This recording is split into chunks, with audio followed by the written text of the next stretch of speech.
Agora o pastor vocal aqui, o pastor Paulo. E também a minha missionária, também a Messias, que está me acompanhando. E eu quero dizer, primeiramente, também, que eu não sou também nenhum pregador, não sou nenhum grande pregador, não sou nenhum grande conhecedor da teologia, nem nada. Mas eu vou dizer que, no caso, Deus tem me tocado a dizer.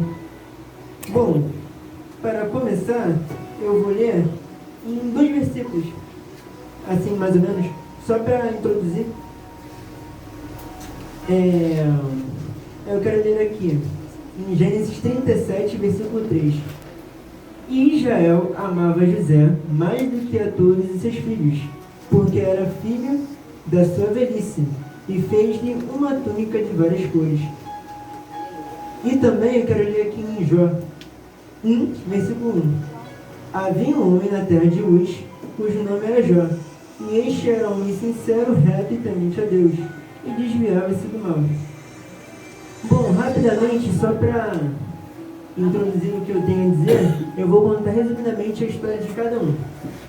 Bom, para começar, a história de Jó. Jó, como todos nós sabemos, era um homem rico, e que principalmente, se você for ler de novo esse versículo, vai dizer: Jó era um homem reto e temente a Deus. E também para começar, a outra história, no caso, estava falando de José. José, também, como todo mundo sabe, era o filho preferido de seu pai.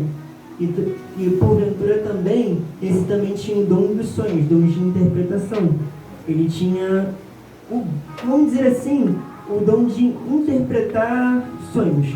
Que era o que ele tinha, que era dado por Deus.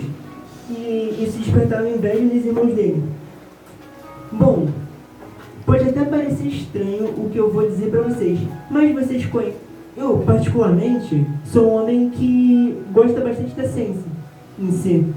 Eu curto bastante, principalmente a química, porque ela, no caso, estuda a substância da matéria em seu âmbito mais interior. E sabia que você pode comparar a vida de um crente com um metal? É bem difícil você, assim, raciocinar. Mas, para o estudo da química, o metal no caso, uma substância bem importante. Eu vou explicar por quê. A primeira característica do metal, na química, é o seu brilho próprio. O brilho próprio, ela vem da característica interior da organização do metal. Ela permite que o seu brilho reflita sem nenhum tipo de radiação, nenhum tipo de força exterior. E vocês pararam para pensar? Eu não falei de Jó e de José?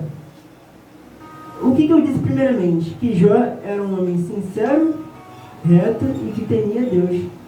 Você pode realmente até ser uma pessoa não capacitada, você pode ser até uma pessoa pequena, até como foi Davi.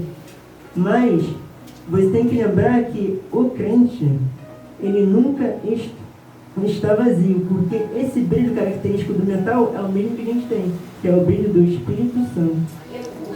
Esse brilho vem da característica interior, ou seja, algo que Deus colocou na gente. A gente nunca está totalmente vazio. A gente nunca está vazio. Por exemplo, José, ele despertava a ira dos irmãos porque simplesmente era um homem reto. Era alguma coisa que, na verdade, os irmãos queriam ser, mas não conseguiam. Bom, segunda característica que eu vejo nos metais, eu já vou também dizendo outras coisas, mas a segunda característica é a sua maleabilidade. Como assim maleabilidade? Maleabilidade é o mesmo que você, por exemplo, você pegar uma barra de ferro, poder dobrar, poder queimar e ela ser maleável de todas as formas, formar qualquer coisa. Bom, e eu penso também que o crente também é assim, maleável. Por que maleável? Porque também, nos próximos versículos, se você continuar lendo, a história dos dois homens, tanto José e Jó, é uma história de bastante sofrimento. José vai ser vendido como escravo pelos irmãos. José, ele vai sofrer muito na mão do seu senhor. José, ele vai ser acusado por uma coisa que não fez. Da mesma forma vai ser Jó. Jó, ele era um homem reto e temente a Deus. E, de uma hora para outra, foi tirado dele tudo que ele tinha, de uma maneira repentina. Ele não tinha um porquê definido. Mas, pensa comigo, eles não foram maleáveis? Em que sentido? Concorda comigo, se eles fossem, vamos dizer assim, duros, eles não iriam quebrar com facilidade? Porque quando você é maleável, independente do momento e da forma que você se encontra, você se adapta àquele lugar. Aleluia, meu Jesus! Outra coisa que também me chama muito a atenção é o estudo, dentro da química, o estudo das características de transformações físicas e químicas. As transformações da natureza podem ser duas: físicas e químicas. E se você parar para pensar, parece muito com a vida do crente. Sabe o que são essas transformações físicas e químicas?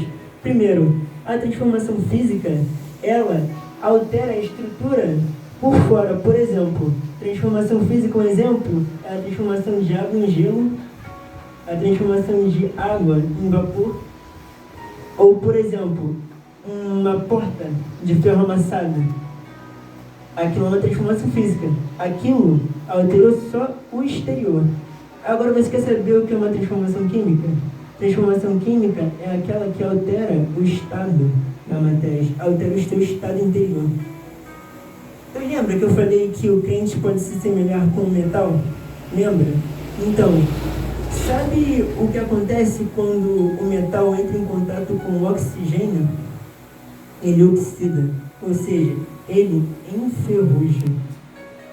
Da mesma forma a gente, quando a gente entra em contato com o pecado, a gente enferruja, a gente apodrece. Meu Deus, aleluia, Jesus! A gente vai ficando com um aspecto horrível. E até mesmo você pode lembrar da história de Daniel, Sadraque, Mesaque e Abednego, que eles estavam no meio do povo, mas não se contaminavam. Eles estavam, vamos dizer assim, no meio de oxigênio, eles como metais, estavam no meio de oxigênio e não oxidaram, ou seja, não enferrujaram no meio. E outra coisa também que você pode dizer da química são a separação de misturas e a classificação delas. Como assim? Uma mistura ela pode ser homogênea, heterogênea ou de mais fases. Fases é o que você pode ver na mistura.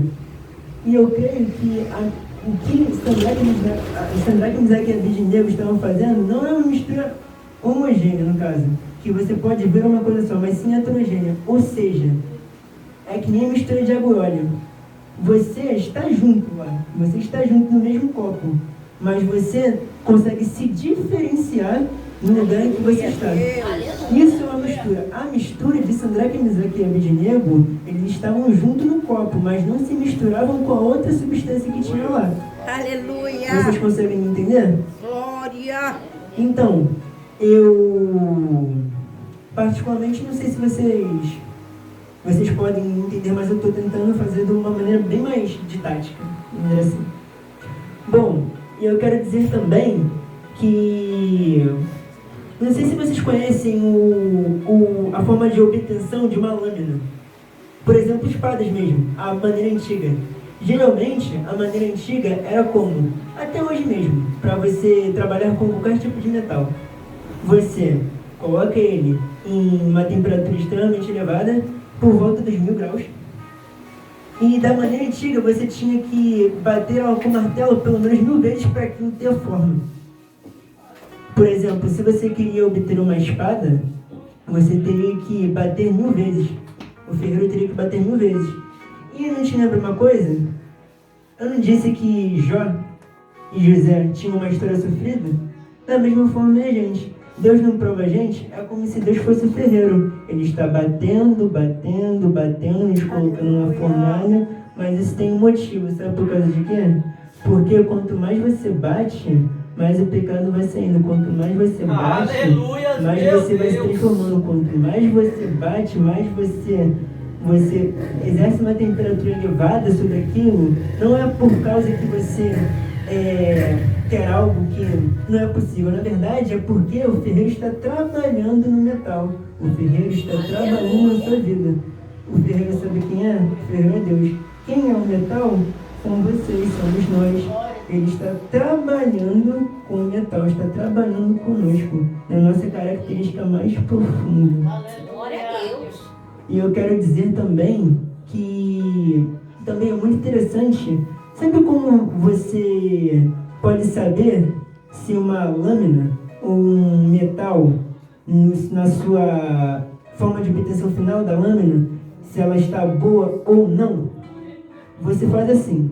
Geralmente tem um processo chamado têmpera na lâmina. Você mergulha ela no óleo, geralmente é óleo mesmo. Aí você tira e vê o que aconteceu com ela. Não te lembra uma coisa?